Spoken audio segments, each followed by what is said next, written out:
Welcome to the deep dive, where today we're exploring a framework that sorts through all that property noise in Singapore. We got 7 factors lined up to help you decide smartly. Let's jump right in. So, we're talking about the M framework.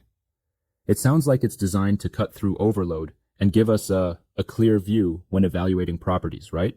Exactly. It's about filtering out all the hype and focusing on real factors that affect property value. The first factor is transformation, which is all about writing the government's vision for development. You mean the big URA Master Plans and new MRT lines. But how do these actually translate into long-term value? Great question. It's broken into 3 phases. The announcement phase when the plans are revealed, the completion phase when construction, like MRT lines or new buildings, wraps up, and the infrastructure phase when the ecosystem truly matures with malls, schools, and full transport links. Take Bidadari, for example. Prices jumped about 41% just from announcement to completion, and hit around 112% once everything was fully in place. Yeah, 112% is huge. That really shows how transformation can drive ROI drastically over different stages. Absolutely. Now the next factor is entry price. Essentially finding that sweet spot. It's not just about paying the least, it's about aligning with the region's typical price range and allowing for a buffer against downturns. So, it's kind of like not rushing into an expensive launch just because it's fancy. I remember the Sims Urban Oasis, right? They launched at around $1,390 PSF, which was well below the prevailing range, so buyers reaped the benefits. Exactly, while overpricing can be disastrous. For instance, Coven Regency launched way too high at $1,251 PSF, and even its freehold status couldn't save many from selling at a loss. Right, that's a strong lesson.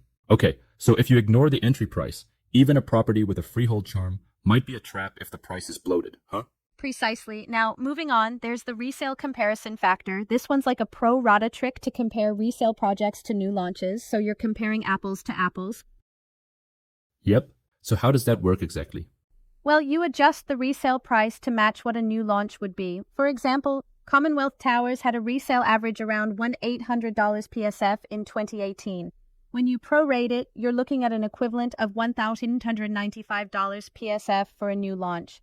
And in a nearby launch, Sterling Residences, the price was in the $1,700-$1,800 range. This alignment typically means the new launch is more attractive because, it comes with better facilities and 0 renovation worries. Makes sense. That kind of levels the playing field, right? When you convert the resale into a new launch framework, differences become clearer. Exactly. Now, factor 4 is about amenities, facilities, and size, the livability factor. It's really about whether the condo size and available facilities match what families need. And trust me, that can make or break returns. You mean like larger projects with full facilities tend to see much stronger profits? Exactly. For instance, take Suites Aura Paya Lebar versus Forest Woods.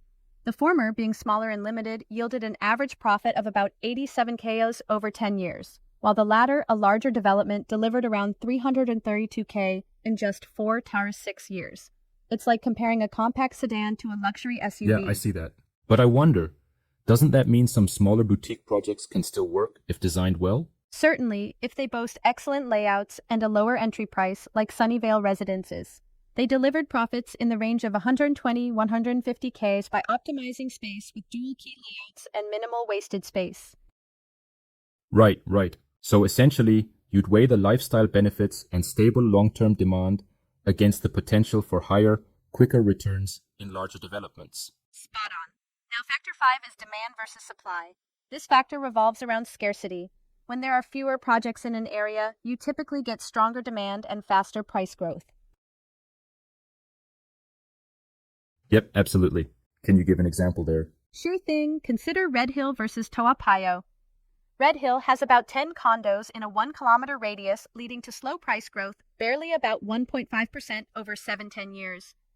In contrast, Toa Payoh, with only 2 condos in the same radius, saw something like a 4.2% annual growth. Scarcity definitely fuels demand.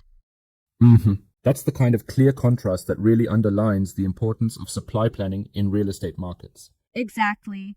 And then we have factor 6, rentability. This one's often underrated but crucial. It's not just about rental yield numbers. It's about ensuring future buyers know they can easily generate income from their property. It really builds confidence when future tenants are assured of rentability, doesn't it? Absolutely. When a property is in a strong location, say near business parks like Changi IBP or integrated hubs like Woodley Residences, it attracts diverse tenant pools such as professionals, expats, and families. This ease of renting can boost both current rental yields and future resale value. Right, definitely. But if I may challenge that a bit, isn't rentability somewhat of a moving target? Market conditions change, and what works now might not hold in a decade. That's a fair point.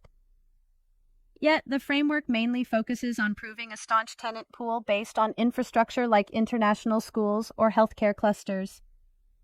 Sure, conditions might evolve, but having robust fundamentals usually cushions against shifts. That's a solid rebuttal. Great, thank you for that challenge. It really highlights the need to constantly check fundamentals. Now, the last factor.